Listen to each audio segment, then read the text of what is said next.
Hello and welcome back to Quality Policing. I am Peter Moskos, and I'm really honored to be here today with my friend and colleague, John Laffey.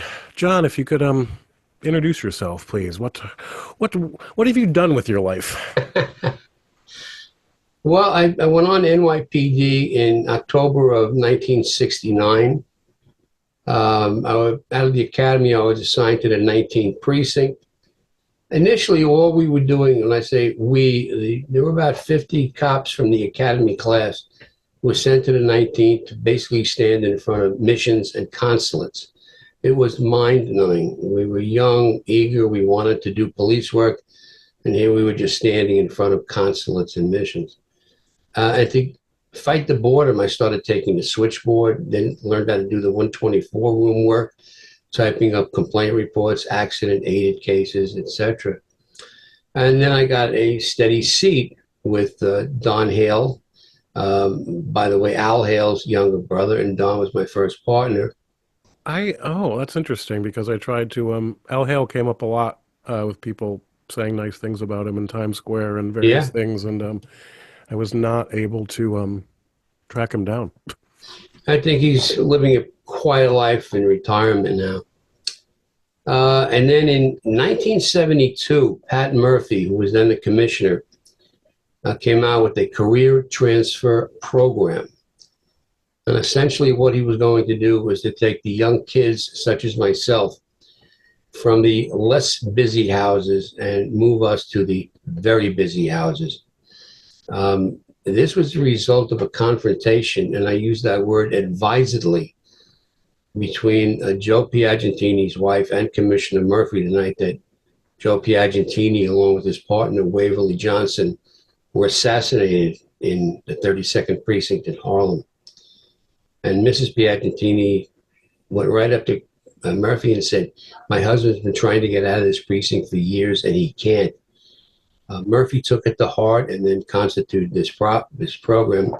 And then, incidentally, I wind up getting transferred to the 32nd precinct in February of 1972.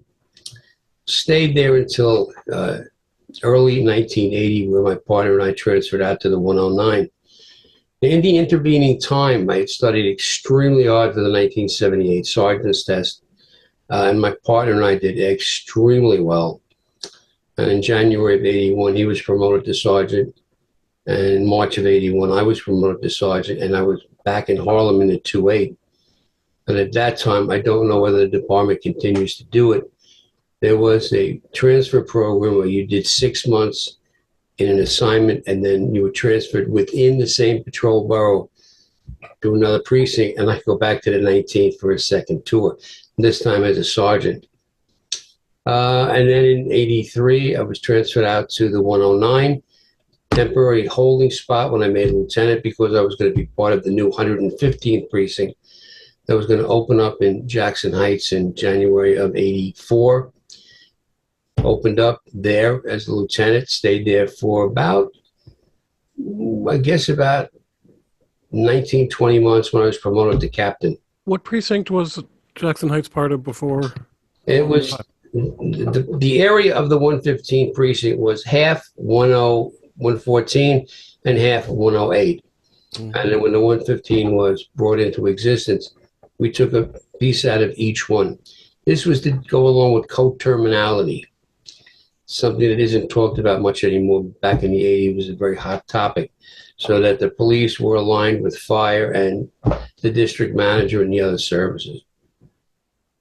So I was in the 115 Can until I ask you, do you know when, going back to even before our times, when, back in the really old days, of police were set up with the city wards, with the ward alderman being the sort of local police chief yeah. with his own little army.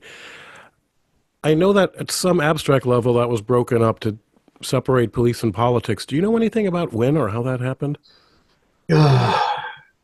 Because that's how we got into this non-coterminality. That was Yeah. intentional.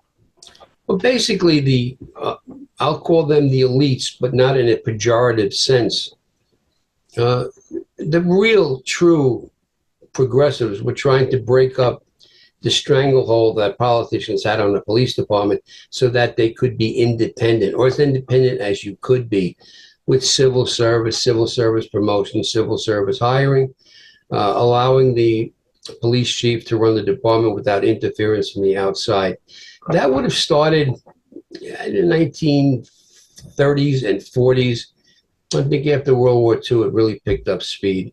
And, chiefs like William Parker out in Los Angeles, these guys were innovators in trying to make the police less responsive to the political whims of the politicians. Which is an interesting sort of progressive goal for the time. I mean, things have switched around on that and maybe are switching back a little now. Who knows? We'll see. Also, because I like starting with this, what did your parents do?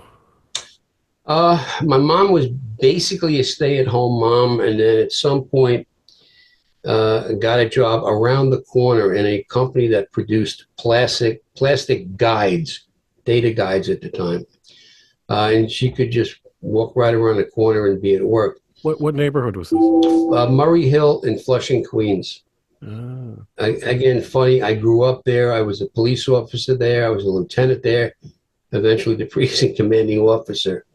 I knew that area about as well as anyone could know a precinct. My father was a bookbinder. He worked for a company that's now extinct called Pandic Press.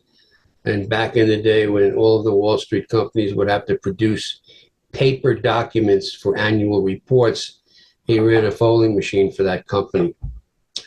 So why did you become a cop? I needed a job, truthfully. I was a very poor student in college. I don't want to sound like I'm whining, but my mother passed when I was 17 from cancer, and my father was an alcoholic. From the age of 18 on, I was on my own trying to do college and stay afloat, and it just wasn't working. So took the police test, and in those days they were hiring rapidly. Took the test in January of 69, hired 10 months later in October. Nobody in my family came from the police service, did not grow up wanting to be a police officer, basically just fell into it and loved every minute of it, all 35 years. Hmm. So 80, from 69, what were your experiences during the layoffs? How did that affect you and or the department? Yeah, well, June 30th, 1975, give you a little anecdote on that. About 4 days prior to the June 30th, around the 26th, an Eastern Airlines 727 crashed on its approach to Kennedy Airport and basically was affected by wind shear, which now they have devices up there to kind of prevent that. But this plane came down on Rockaway Boulevard, loss of everybody who was on that plane. And some of the guys from the 3-2 were sent out there for security reasons. And we saw Chief Tom Mitchelson, who was the chief of patrol, and he had been the commander of the 3-2, a really great guy. And he saw the 3-2 numerals, and he said, "Hey, guys, how are you?" We started chatting with him, and he said, "God," he says, "if this happens after June 30th, we won't be able to handle this." And I remember thinking, this is serious. This is going to happen. We all thought Seems that. like a lot of people didn't think that. They thought it was a bluff. Yeah, yeah. Basically a bargaining device between the state, the city, and the financial people. Midnight, June 30th, 5,000 of us had to turn in our shields, turn in our weapons, and we were laid off. 4 days later, on July 4th, about 2,100, if my memory serves correctly, were told to report to the property clerk at one police plaza, where they gave us our shields and our guns back and said, "All right, report back to your command." So you were one of the ones laid off? Oh, I was laid off for 3 days, yeah. Oh, do you still have, do you keep the layoff notice in your locker? No. It's funny, Peter. I had summers going through college I had worked as a wire lather in construction, and I was kind of used to the idea that the boss could come in at any point in time and say, "Here's your money. You're finished." Okay, and that was just part and parcel of that work. So being laid off didn't shock me, although I had about 5.5 years on the job at the time. Yeah, I thought you would have been immune from that given Yeah, your seniority. but we went from 30,000 sworn officers down to about 25,000. And again, if memory serves correctly, we got below 22,000 by like 1978, 79. And we were on the verge of shutting some units because you just couldn't staff them. Mounted, highway, it was really tough. And if you look at the stats for New York City, this is of course prior to CompStat, you'll see how much crime went up during that period. We just didn't have the cops. Hmm. I'm looking at the numbers now. 75. Yeah, murder started skyrocketing in 79. Yeah. It's interesting, though, took a couple years before that had an impact on the murder numbers. And then in 85, when we get hit with crack, they go up again dramatically with shootings and felony assaults. So let's go back. So we got up to like 1984. You're still a sergeant then, or are you No, lieutenant 84, yet? I'm a lieutenant. Again, 6 months in the 109. And then as soon as the doors open up on the 115, I become the day tour platoon commander there. And I was there until August of 85 when I was promoted to captain. They say lieutenant is the sweet spot, and you weren't. You didn't stay there though. I I was one of those guys who wanted to keep getting promoted. I wanted more responsibility. I wanted to be a player, if you would. Hmm. And, it's funny to get another anecdote. Um, After I made captain, I'm in the 108 for about 6 months, and I got an opportunity to work in headquarters for then Chief of Department Bob Johnston. And one day I see Chief Danny Ryan, who was the exec in Queens, and another really wonderful guy. And he said to me, say, Laugh. He says, do you miss us? I said, I do, Chief. I said, I miss being out on the streets. He says, yeah, even the weekends and the midnights. I said, especially the midnights. Because when you're home in bed with Mrs. Ryan and Chief Dillon is home in bed with Mrs. Dillon, I run the borough. When you're the duty captain, you ran the borough. And he just started to laugh and he says, yeah, I know what you mean. This was before duty inspectors and duty chiefs. You were the So highest ranking guy working. I'm looking at the numbers of officers. So in 1974, there were 31,500, and that dropped to 27,000 after the layoffs, and then went down, as you said, to just over 22,000 in 1980, and that when hiring began again. Yeah. It's funny how it's not a perfect correlation, but as cops go down, crime goes up, and vice versa, and a lot of people still deny that, which is an odd assumption. Well, Um, Peter, it's to me, and I think to you, it's not an odd assumption. And many real progressives do not believe in the concept of peace, police, peace officers, and law enforcement. They believe in the so-called root causes of crime. And for them to say, wow, policing really can be effective, undercuts what their core beliefs are. I mean, it makes perfect sense from that point of view. yeah, I think you just hit the nail on the head quite succinctly at that. Your captain in '85. That do you remember when you first saw crack? Well, I'll tell you, I really first became aware of crack. I was only in the 108 for about 6 months. And then in early, I think February of 86, I got assigned, as I said, to Chief Johnson's office. This is RJJ Jr. That's the guy. Man, he was wonderful to me. And we started to see reports coming through.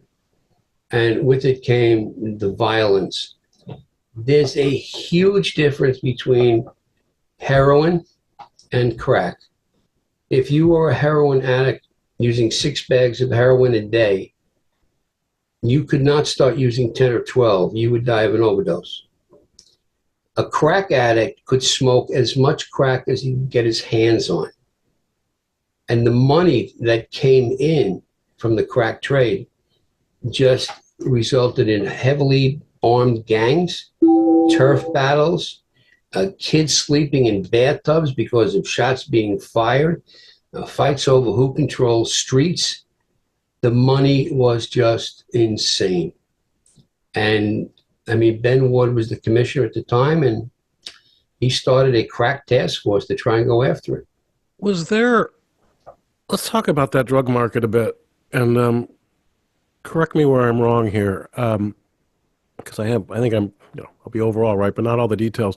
One of my thoughts about why crack is so bad is it it was a street corner drug sale much more than I think heroin was. Is that true generally? Mm, no, heroin was being Okay. sold in the streets too. Okay. The other part is it crack is much more often sold in single use doses, where heroin you might buy a few bags, and you would. So not only was crack new, but it just increased the number of transactions, and there's every transaction is a slight risk, and that I mean the level of gun violence skyrocketed in the late '80s. A lot of people, yeah, there's I mean people generally don't know murders are actually going down in the first half of the '80s. Yeah. I have no idea why. Do you? Well, we start again. We're coming out of the fiscal crisis. 79, 80, we start to hire, and 81, we start to promote again.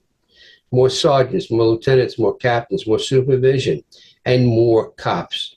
If you look at the size of some of those classes, 2,000, 2,500 at a time, we were catching up. As we had more and more cops on the street, you can battle crime. Because murders went down by roughly a third, or maybe a little less, 1,800 to under 1,400. That's a huge, that's an impressive 5 year reduction. And then it sort of all went to hell. So when did Dinkins become mayor? He 80. became mayor in, let me see, 90. He was elected in November of Yeah, he was elected 89, in '89, took became over mayor. January 1st of 90. So, okay, so the late '80s are still Koch. So he's there serving his third and last term. Correct. Did you like Koch? I loved him. He seems to be the only mayor that cops have ever liked. Why? I'll give you one anecdote. I was the commanding officer of the 109th Precinct when Koch was running for his fourth term. The 109th Precinct had 250,000 population. If he was going to be in the precinct, I would be there, full dress uniform, sitting in the second, third row. And if he got a question pertaining to police, he'd look over, I would nod, he'd go back to the questionnaire, and he would say, well, the precinct commander is here. Let's hear from him. I would stand up, say, thank you, Mayor. And I would tell the audience what we were doing to address that issue. And Koch would say, isn't that nice? Let's give him a round of applause. He never felt the need to put you down to make himself look better. I thought the world of him. He was a straight shooter. I'll give you one other anecdote. Early on, he constructed a bike lane on 6th Avenue. A disaster. Shortly thereafter, he has an early morning press conference with heavy machinery behind him. They're going to take those guide-ons, if you will, for the bike lane. And he addresses the media and says, when Ed Koch makes a mistake, it's not a little one, it's a beaut. And this was a terrible mistake, and we're going to correct it. The people loved it. Yeah, we all make mistakes. Don't run away They from owned it. up Don't to it. hide from it. And he was just a terrific guy. Hmm. Were you at the? Well, okay, we're not. Let's keep it chronological. Any other noteworthy events of the late '80s? My knowledge starts much more around 1990, honestly, both because of my age and because of the research I've done. Again, the big thing, and I can't stress it enough, Peter, is crack. The There's no commodity in the history of man that government has successfully suppressed. Alcohol, narcotics, guns, prostitution, nothing. Unfortunately, too often it winds up with corruption. The crack money, I mean, they were shipping it back to South America. It was incredible. And that afforded them, again, the heavy weaponry. I came on the job with the Smith and Wesson military and police 6-shot revolver. I loved it. It was reliable. You could always count on it until we were totally outgunned by the bad guys. And they were using 45s, 40 automatics, 9 millimeters. And eventually the department had to up our weaponry just so that we could compete with the bad guys. That was all stemming from the crack. So why do you think that crack violence in 1990? Andrew Carmen, one of our colleagues at John Jay, had a theory called the little brother syndrome, where kids started to look at how devastating crack was to their older brothers, the effect it had on the family, and voluntarily turned away from it or just never got involved. I think there is something to that. I was going to say, I mean, I always say the greatest advertisement against crack is a crack addict. It's hard to see them walking around and say, boy, that's what I want to be. And nobody grows up wanting to be a crack addict. Yeah, I mean, it was devastating to families. And eventually people turn away from it. I mean, there was, and I'll never be able to give enough credit to Bill Bratton and Lou Anemone and John Timoney and Marty O'Boyle and Joe Borelli, the guys that were there in '94. Let's hold off on that for a moment. Let's talk about Dinkins' term. Dinkins, unlike Koch, was much disliked by, I'm going to say literally every cop I spoke to. I mean, some dislike him more than others. But even, dare I say, the black cops I talked to, they're like, oh, we wanted him to be good, but he didn't like police. It's tough if you're a cop. Were you part of the City Hall protest riot in, I forget which year, but no. No, I remember it. I was a deputy inspector at that time. And I was in the chief of detective's office. But no, I mean, I remember it. It's interesting. So RJJ Jr. comes up a lot. As a rule of thumb, I try to take names out of my book just because there's so many names, and for the poor reader, shouldn't have to keep track of them all. So if the name is in my book, it's a conscious choice. Al Hale makes it. RJJ Jr. certainly does. But were you involved in the Crown Heights riots at all? No, at that point in time, I was the commanding officer of the operations division. So we were involved only in the point of making sure that there were enough cops, getting them, setting up the details, shipping them out to the various locations. Crown Heights was bad, and then a year later we have Washington Heights. Again, the same thing. I was the CEO of operations division.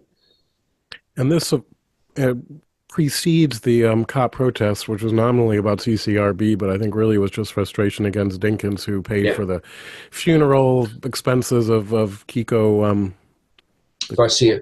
Yeah, going back to the DR. And Dinkins was blamed not just by cops, but for letting the Crown Heights riots sort of fester for 3 days. But the police department, it would be comical if it wasn't so tragic, but there was just an amazing coincidence of errors that led to that, starting with Robert Johnson. He's the one that approved the police escort for the rabbi from the cemetery. And the police department did an investigation. I'm looking at this as Mike Julian talking about it. And they said, let's not do that. But Johnson was retiring. He said, just keep it till I retired, because he probably gave his word. And they said, okay, what's the harm in that? Well, the harm in that is the next week Crown Heights riots start, and there's no leadership in the police department. Kelly didn't step in because he was told not to previously. You know, the took 3 days, but so that gave a lot of the names you just mentioned because there were three main. I don't know what rank they would have been then, but you had Anemone, you had Julian, and a third man who I forget. Body Storch. No, he wasn't part of Crown Okay. Heights so much, and they got the job done, and they ended that riot overnight through policing, and no one else got hurt, and no, nothing else was damaged after that. But then, that allowed them to basically rise. Julian and Sorch together worked on the Republican National Convention after the Washington Heights riots, among other things. No, that was the Democratic National I'm Convention. sorry, Democratic. You're right. Right, Yeah, in yeah, '92. yeah. And there's a picture of them together in my book with them looking a little younger than I know Artie today. But Sure. um, so Dinkins defeated Koch in the Democratic primary. Then he narrowly defeats a young prosecutor, Rudy Giuliani, in the general election. I think it was about by 50,000 votes.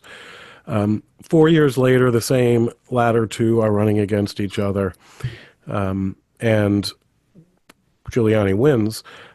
I find it interesting because in part he won because of squeegee men.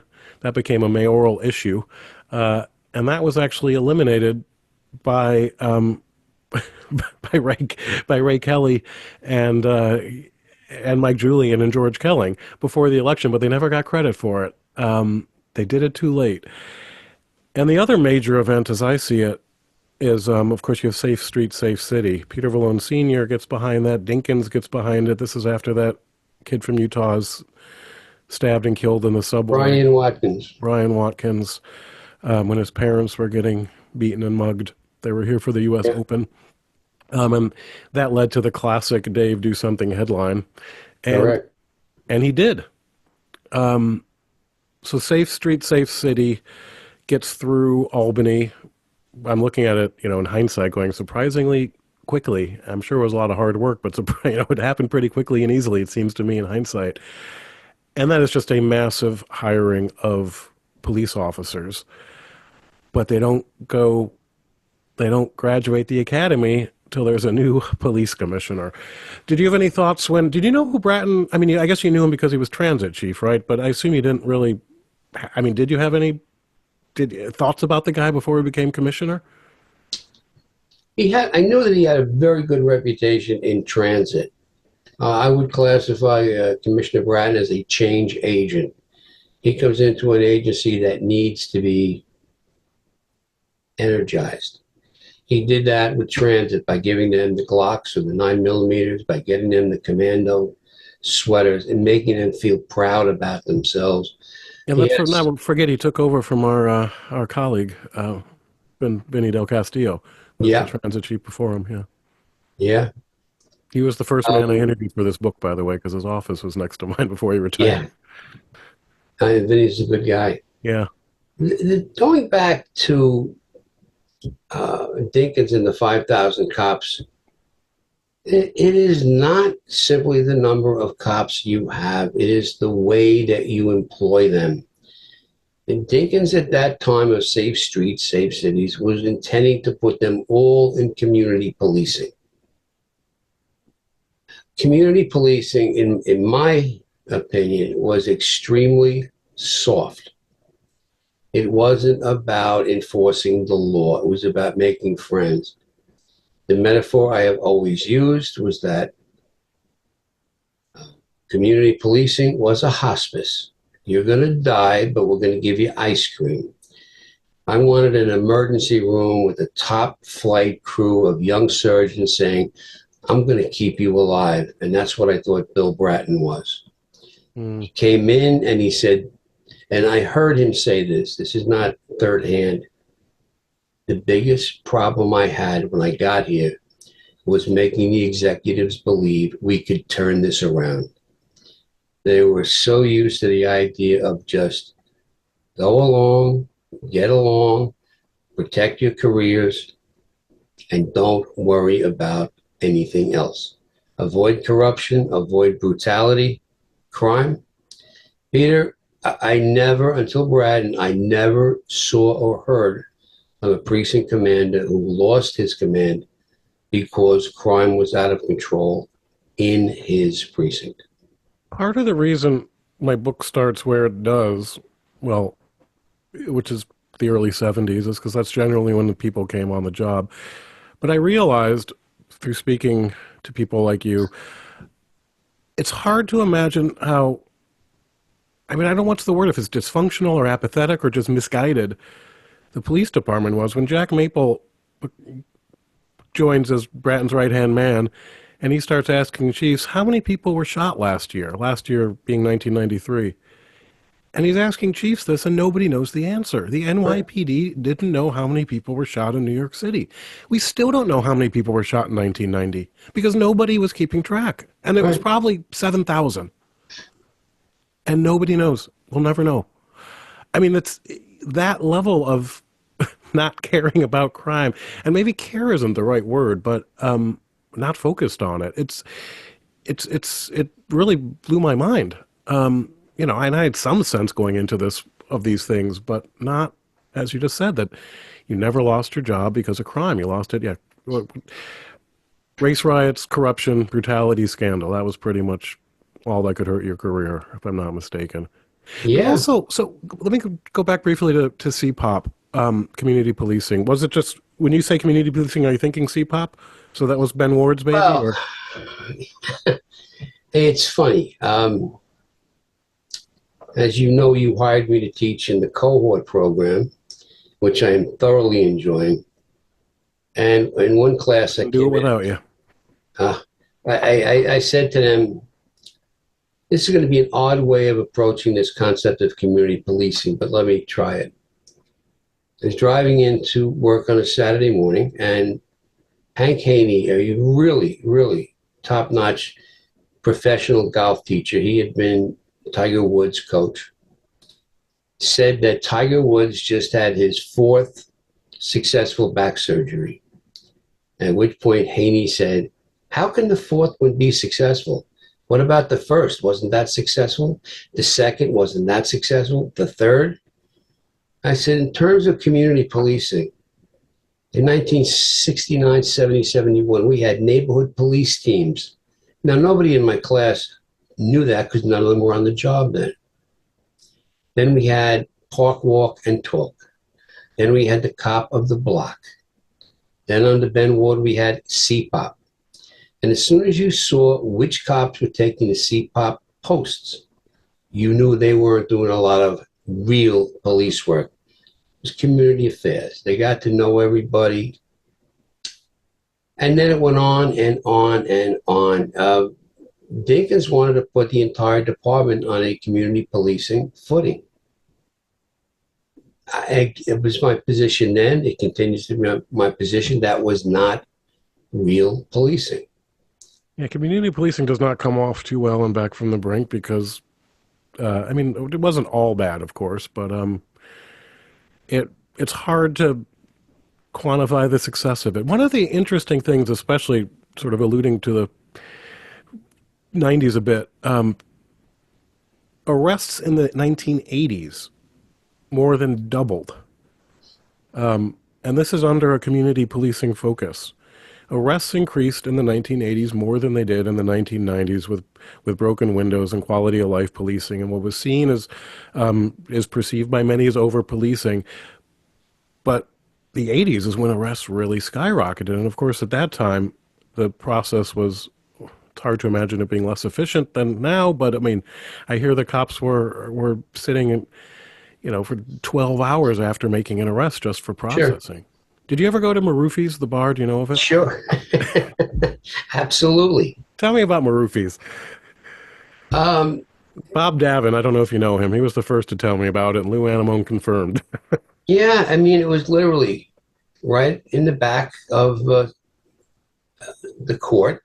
You'd go over there and you'd get something. I was never a beer drinker, and I wouldn't drink hard alcohol when I was on duty, but I would go over and you'd get a sandwich I'd get a Coke, you'd sit there for your meal hour, and then you'd head back. If you were down in court on trial, if you were down in court for a hearing, or responding down on a desk appearance ticket, or if you had made an arrest and you're looking for a place to eat, Maruffi's was the place. Well, a And then lot of guys, they'd call you into court directly from Maruffi's. that I know. I don't ever remember that happening. That might be a little hyperbole. And Certainly was a place to go to get something quick to eat. I think what's also, well, actually, I do think that happened. I heard that from more than one person. It probably is not true that the bar from the movie Star Wars was based on Maruffi's, but There and were some characters there. Maruffi's daughter became a cop. Is that right? I Yeah, didn't know that. worked for Anamone. So let's move up to Giuliani becomes mayor. There's some question, but anyway, long story short, he appoints Bratton as police commissioner, who comes from Boston at this point after a brief sojourn there after being transit police chief. Did you think anything big was going to happen at this point? Did you sense anything was in the air, or is it just another mayor, No, another 4 years? no. And I'll tell you, we should have for this reason. Broken Windows, written in 1983. Okay. 82, I think, but yeah. Bratton becomes the chief in transit in 1990. Yep. He's given his marching orders by the head of transit: fare evasion and graffiti. What? Not robberies, not murders, not shootings. No, fare evasion and graffiti. What Bratton does, and nobody did it from 82, 83 until him, was to make the criminal sanction the default position for any violation. If you take a look, when Bratton was the chief, the number of felony arrests did not go up that much. Misdemeanors did. Ejections from the transit authority system went up a lot, Skyrocketed. and crime goes down. Now, these are not giving people permanent bars on their record, but it's maintaining order, which is what Kelling and Wilson talked about. But you did it by using the criminal sanction, even if it's just a summons, because the summons gave you the ability to check for warrants, to pat them down, do a stop, question, and frisk, and they start coming up with weapons and drugs and warrants, and crime starts to go down. Can you describe in your own words why the difference in discretion, why felony arrest can remain constant, misdemeanor and violations go up? What does that, how can that happen? I think it happens because I think the theory of broken windows is solid. You go after the little things, the big things will follow. They weren't making a lot of felony arrests in the transit system. They were going after the lower level things. They started to get order in the subways, on the buses. Look at the MTA now. They're down almost $1 billion a year because people will not pay their fare. We could correct that in a short period of time if they started arresting them. It's a Class A misdemeanor theft of services. They're estimating now 40% of the bus fares are not paid. Now you have the $9 congestion fee to make up for the people who are cheating the transit system by not paying their fare. The official policy now is that the first offense is a warning. Huh. And then the second offense is I forget if it's like $40 fine or something. But you also then lose, I don't know, are you allowed to run people when you give them a warning, to see if they're wanted? I hope so. But you're not going to be frisking someone, Has anyone done a study to find out what percentage of those $40 fines are paid? And what happens if they're not? You remember? I think the answer is no and nothing. You remember when Bratton came to transit? He was featured in a series of public service announcements where he said, and we're going to check for warrants. And if you don't show up, we're going to come knocking on your door. And they did. They had a huge warrant. That was Jack Maple's baby. They went and got the warrants, which wasn't, had to. There was a little politics behind that, and said we're just gonna. If these people have their warrants out, why don't we go get them when we want to, rather than stop them, on their schedule. Yeah, graffiti. It kind of there's a parallel here with the squeegee man issue, and the graffiti was eliminated before Bratton became transit chief from 86 to 89 or 85 to 89, the Clean Car Program. So and crime didn't go down during that era on the subway. The subways looked nicer, but that was one of the things he was sort of presented with. There was an influx of money. The trains are now clean. But I like the graffiti story because it was one of those things that people said it's unsolvable. And, smart people had tried to solve it and they failed. And it turns out it wasn't that hard. And we won't need to get into that now, but the Clean Car Program is a great little case study of problem solving and actually getting things done. And it wasn't incredibly resource intensive either. Yeah, there's a little picture of the commemorative T-shirt from the completion of that program in my book. The guy who gave it to me, Robert Praviti, I just spoke to him a couple days ago. He's in Philadelphia now, but he's responsible for the clocks on the subway that say when the next train is coming, which is a huge improvement. And he put in the step aside mats on the Lexington Avenue line. I love giving credit to the middle manager whose name otherwise would be lost to history, but because you get someone smart and somebody who cares and the right leadership that lets him or her do their job, and suddenly you can get things done. Okay, Bratton takes over, and you are now.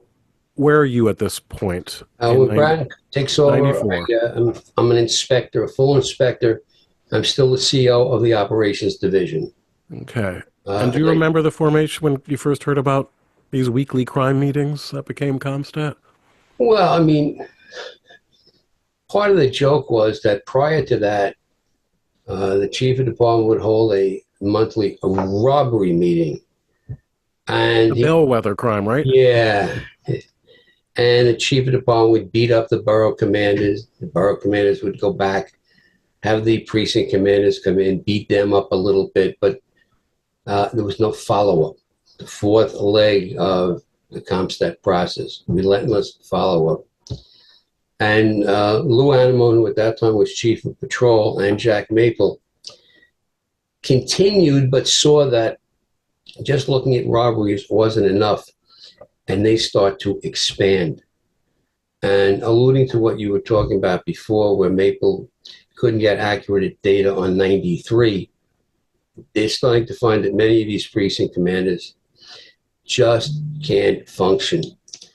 I want to draw an analogy from a great book, The Thin Red Line, where the author of From Here to Eternity, James Jones, talks about the difference between being a garrison commander and being a field commander in war.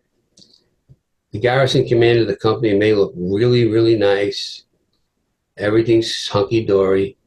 And then Pearl Harbor, and you have to go to war. How many of those company commanders, battalion commanders, and regimental commanders could not function? That was ComStat. They were guys who were decent commanding officers when we weren't fighting crime. But now that the emphasis under Bratton and Lou Animone and Jack Maple was changing, no, we are going after crime. There were a lot of guys that just couldn't do it. They couldn't function. Pressure, stress got to them. And some of them didn't know how to do it. No one had ever expected that of them. That was a sea change in NYPD that I know you understand that, and some other of your colleagues, but not everybody does. So how did people get the message? And I am right now thinking of Artie Storch, who describes it very well. But how would you say people who wanted to be on the train, how did they, like, it's one thing to say, like, so when I started this book, I knew the ComStat was important, but I still did not understand how a weekly crime meeting turns into, you know, a 50% and then even greater reduction in shooting. How does a weekly meeting stop people on the street from shooting each other or committing other crimes? That, to me, was the black box I couldn't, you know, I was trying to get into, which I think I have. But can you, what's your take on that? I think that Comstat and NYPD was a catalyst. I think the catalyst that came in '94 and then increased in '95 as the reductions got even bigger led people of New York to behave better. You remember around that time you had the Million Man March? Yep. That was a time where, and especially in the predominantly African American community, where they were the victims of so much violence, people started to look at themselves and say, we have to behave better. And they did. And the city became cleaner, it became safer. Is a great statistic. Again, I don't know that anyone's ever really correlated it. Take a look at building starts from 1995 on. As the city became safer, more and more people wanted to come in, which resulted in more and more housing needed to be built. And the housing, you couldn't go around New York in the mid to late 90s without seeing a derrick or a crane every other block. Anywhere where developers could find a piece of property, they were putting up another high rise. That all stemmed from NYPD making the city safe. And that transition, I mean, I witnessed a lot of that firsthand because I was at Princeton from fall of '89 to spring of '94. And I would come, you know, I'd come to New York every month or so whenever I could, because I love this city. Uh, and to see with my own eyes, I mean, I always, I mean, I quote murder numbers a lot, but I mean that as a proxy for everything, as an indicator of Mm-hmm. everything. It's just I trust the murder numbers. But the building starts is another good measure. It's a very concrete one, and they keep accurate records of that. That would be interesting to look at. But you know, 1990 had 2,262 murders. When I graduate from college that year, there's 1,177. And to see that transformation, and this, you know, eventually would be 300. To see that transformation, what it really meant in walking around the city, because it wasn't just murders, it was Oh, fear, it was quality of life, it was allowing people who want to follow the rules to be able to follow the rules. It was, you know, a fun fact I love telling people. The New York, when Giuliani ran for re-election, so this would be 1993, I guess, right? '93. The New York Times enthusiastically endorsed him, which is kind of hard to imagine Yeah. today.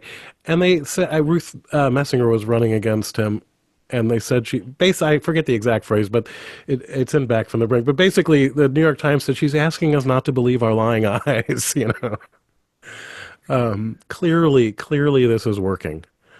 Now, are you still you're still allocating cops here? So you didn't have you weren't doing firsthand supervision of quality life enforcement or any No, when I was a precinct commander, that was from '87 to '89. That's 5 years before Comstat. And then at the completion of my tour in the 109 as the CO, I went down to the chief of detective's office. I had all the staff units. And from there, I became CEO of Operations Division. And then from there, in October of 1993, I'm sorry, October of 1994, I became Lou Anamone's exec in the chief of patrol's office. mm. And when Lou became the chief of department, I was his exec in the chief of department's office. No, so you were here for the great fallout. There's a story where, you know, Jack Maple calls him up after Jack's out, Bratton's out, Animals to Lenny, and Lou's nemesis, the man who was pissed off that he bought a fire truck, comes police chief. Jack Maple goes, Lou, this is delicious. How long you gonna last?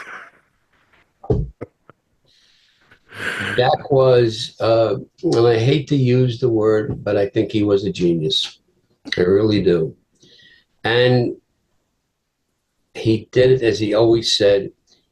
I haven't come up with anything new. It's the old things that can and should work if you follow through on them. So, I mean, dare I say, how does that make him a genius then? What's the genius part? The genius part is by getting the department to do it. CompStat.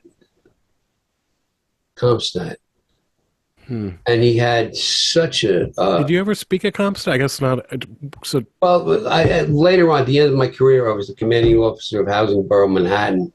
So when Manhattan North or Manhattan South was down for CompStat, I would be there. But the borough commanders generally didn't have that much to say. It was the grilling between the chief of department and the precinct commander. hmm. What year did you retire? 2001, January of 2001. And then I went out to Long Beach to be the commissioner there. In Long Island or Yeah. California? Oh, Long Island. No, not California. Um, what was your take on Bratton getting fired? A shame, an absolute shame. And I think it was just Giuliani's ego could not have anybody else getting the attention. I think, and the key was when Bratton got the cover of Time magazine, when Time covered the turnaround in crime in New York City. By all accounts, it was also the parade on his birthday that I think pissed Giuliani off. But the Time magazine was too much. It's interesting on that cover, which I have over, which it says Bratton, a leading advocate of community policing. I find it interesting that he claimed the mantle. He says, "Look, we're doing what community wants. That's community policing." But it wasn't the Ben Ward Dinkins model of it. No. Listen, Peter, when I was the commanding officer of the 109th Precinct, we had a community council meeting every month. One night, the gentleman stands up and says, Captain Laffey, are you aware that the Mr. Softy truck is only allowed to run his jingle for like 20 or 25 seconds, and they're running it for over a minute? Can you do something about this? And I said, I want to thank you for mentioning that, because if that's your biggest concern, my cops are doing a pretty good job. And the rest of the community council just laughed at him. That's what that community wanted. That's not community policing. To me, community policing was going out and actively speaking with the community. I would go to community meetings once or twice a week. I'd go out there. I would talk to senior citizens. I'd talk to community groups. I would talk anyone who wanted to hear from their captain. I listened to them. I talked to them. I tried to explain why we did what we do. And I think it was successful. I had a really successful run there. But, during the Gulf War, citizens didn't tell General Schwarzkopf how to prosecute the war. He had his key people around him, Chuck Horner, and he ran the war. Was he a good communicator? Absolutely. Don't be a micromanager. See the whole picture. Community policing to Bill Bratton was making the community safe, making the streets appear to have order, and I fully supported that. In my opinion, and I worked for, I think, 14 different police commissioners, he was far and away the best. Yeah, I want to get into the last three briefly in a bit. But here's a question I haven't been able to ask anyone else. XO is executive officer, the second in command. What does the XO for the chief of patrol do? What's the job? What is your job? Well, I think it's a misnomer to call him the XO. I think a much better would be to call him the chief of staff. John Timoney called me up to his office. John was the chief of department who was about to become the first step. Shortly thereafter, and John said to me, listen, Patty Hellerher is taking over the plan of action. I want you to be Louis' executive chief of patrol. I said, have you talked to Louis? No, Louis is going to be very happy to have you. I said, okay. So I said, you want me to play Harry Carson to his Lawrence Taylor? He said, yes, I absolutely. wish I got that reference, John. Harry Carson was an inside linebacker in a 3-4. He stayed home to protect against the run, to keep the defense cohesive, to make sure everything's being done while Lawrence Taylor was going after the quarterback.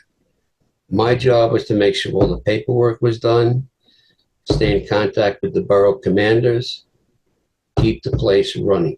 I think chief of staff was much better. Louis, God love him, was out of the office a lot. He was out on the streets. I did the best I could to take care of everything as far as paperwork and administration. And that continued when we went down the hall together, and I was his executive chief of department's office. Did you have dealings with Billy Gorta and John Yo? Yeah, yeah. Billy Gorta was incredibly helpful early on. He opened his Rolodex to me. We met by chance. Um, at first, I was like, "Who is this guy?" He's like, "Oh yeah, Kaya invented Comstat." Who is this blowhard? He's been fabulous to me throughout this. Well, there were three of them. It was Gene White, Billy Gorder, and John Yo. Yeah, Gene, I did not. I tried to interview him, and he was still on the. He was still working for the city or on the job, and was not responsive. So what can you do? But he probably should have been included in the book as well. Oh, yeah. Yeah. Um, after so Giuliani, his next commissioner is Safer, right? Or Carrick? Who's first? Safer. Safer. Okay. How do things change if they do? Well, Safer was a Fed. He came up through the federal system. Federal law enforcement is much, much different from urban policing. There's just a different orientation. I didn't have that many direct dealings with them. By then, I was up in Housing Borough Manhattan, down to headquarters once in a while, but not really a lot. I would say he was a competent administrator, a decent police commissioner. And Carrick? Um, Carrick was essentially a third grade detective who was promoted into a position of extreme responsibility, and I never cared for him that much. Yeah, I won't press that. I will mention that a lot of people have not great things to say about him. Some of Well, I mean, the fact that he did spend time in prison. you'd think that, yes, but he was pardoned by Trump, right? So it's all okay, John. Okay. Um, and it's so my book ends in the late '90s. I realized uh, I didn't want to pass 2001 because in an oral history you can't say, and then that happened and move on. And there's just the issue of length. But so, I mean, so I did interview Ray Kelly for my book, but it was just on the year and a half or whatever under Dinkins. But he does become police commissioner for 12 Bloomberg. years Yeah. under Bloomberg. Um, how how did that go? Again, I think Ray was a very competent police commissioner. But I think what overtook the department during those years is similar to the years with McGuire and Ben Ward, where they were worried about corruption and brutality and riots to the extent that nothing else. Now they're just almost solely focused on crime. In 2011, there were almost 700,000 stop, question, and frisk. It was like the department got out of control with numbers, numbers, numbers. The numbers should have been related to crime. I think if Bratton had stayed and he hadn't been pushed out by Giuliani, I think Bratton at that time, by 96, 97, was starting to understand we've won the war on crime. We maintain it don't have to be overbearing with the C summonses, stop, question, and frisk, and all of the other things that were really alienating people. And, I'd ask students, "Do you like sugar in your coffee?" "Well, yeah." "Well, how many teaspoons?" "Well, two." "Well, if two is good, why don't you use four?" "Oh," and they look at you. "How many stop, question, and frisks do you need?" "You need sufficient to maintain control of the streets." But I think the key is that link. You still have to stay focused on crime, if because shootings weren't going down much in that era that stop, question, and frisk skyrocketed, and it set policing back for decades. I mean, Yeah, I think a lot of what happened in 2020 was in New York was related to those nearly 700,000 recorded stops in 2011. We're still yeah. suffering from that. I couldn't agree with you more. And it's interesting because then, I mean, it was under a judge orders, but then when Bratton came back under de Blasio, those stops plummeted again, and crimes continued to go down. So, Well, that was under a federal judge's order, but it never went to the Second Circuit Court of Appeals. I think there was a very strong argument that could have been made that what we were doing in terms of the racial implication of stop, question, and frisk went along with the victims and perpetrators of violence. It bothers me that people are afraid to talk about that honestly. we don't Black even have the people, language to it. We're going to do that now. But it bothers me too. If we talk about race everywhere else, and then for some reason we're supposed to ignore it when it comes to policing and crime, other than the race of people cops shoot and kill. yeah, I mean, the shooting and murder numbers in New York City, and this is true for many other cities, 95% of victims and shooters are black or Hispanic. Um, I don't know. I mean, that's what it is.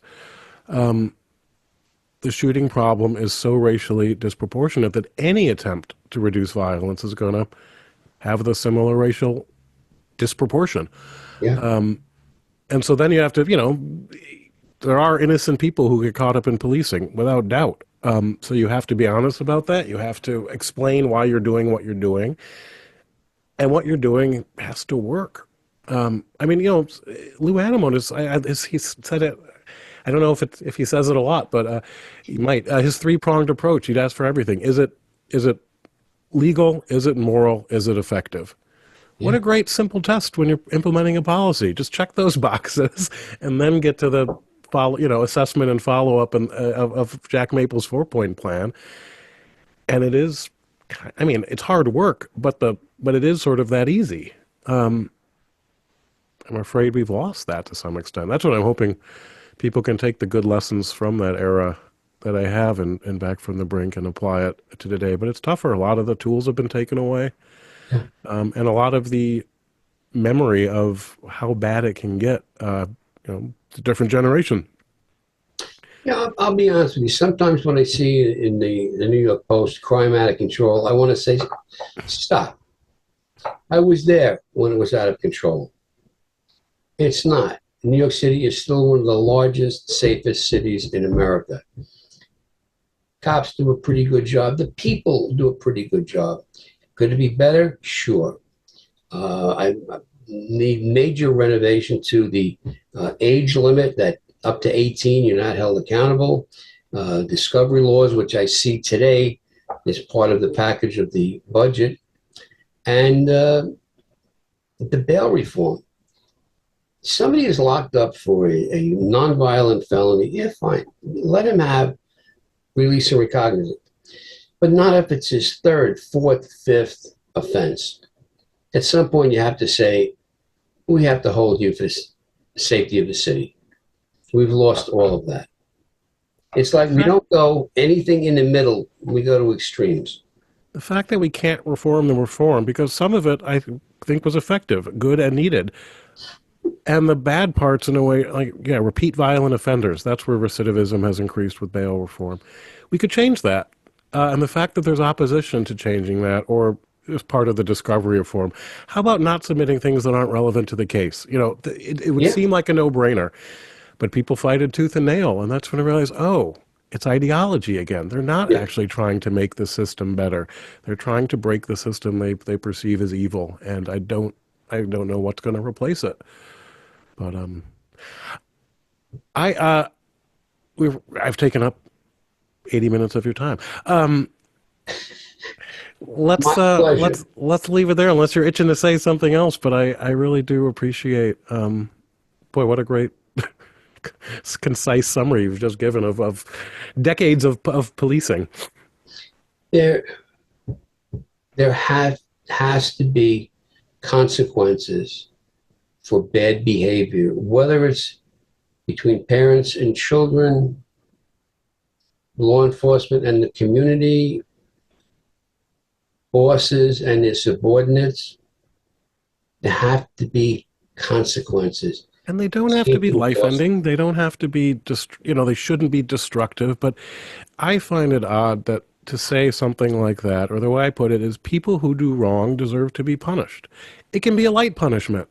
The punishment maybe could be the arrest and the hassle of, I don't know.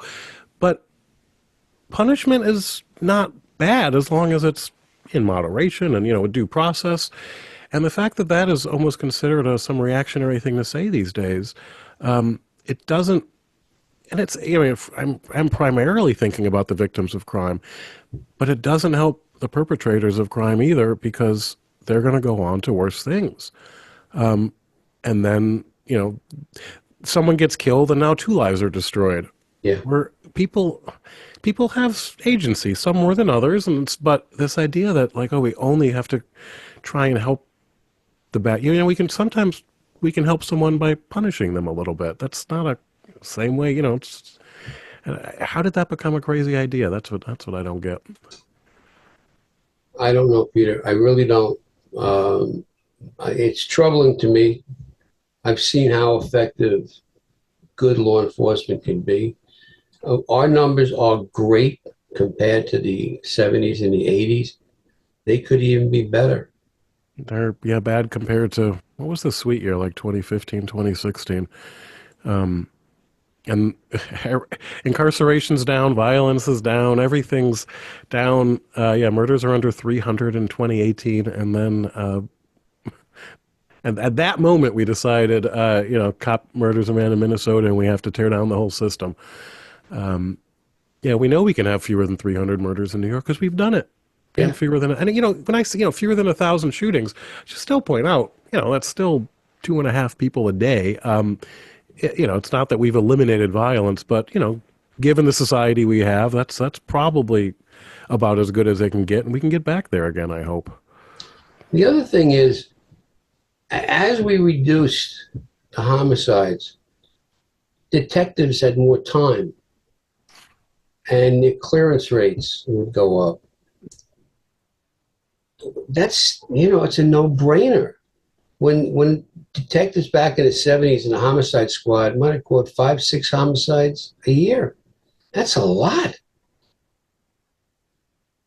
It's funny. In 1990, I had to do a defense of the table of organization for the Detective Bureau. And Ray Kelly was the first step, and he asked Joe Borelli, how many of your detectives are in squads? Joe said, I don't know, maybe 50%. And Kelly was like, well, that's ridiculous. He said, do an analysis. That came to me because I ran the staff units. Well, I found out it was only 43% of the detectives were in the squads. But in doing the breakdown of every detective in the Detective Bureau, we have to have some in task forces because there aren't enough in the squads. Are you going to do your own lab work? No. How about the DA squads? Well, they have to be there. How about bomb squad? And on and on and on and on. When you understand it's complementary that they do things and it works. It wound up to be like a 15-page single space report. We sent it up and we never heard another word. So I knew I did something good.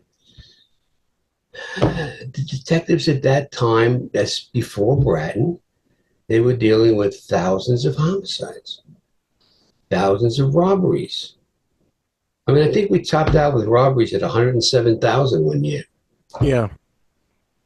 right? 1980 and 1990 were particularly bad. 100,000.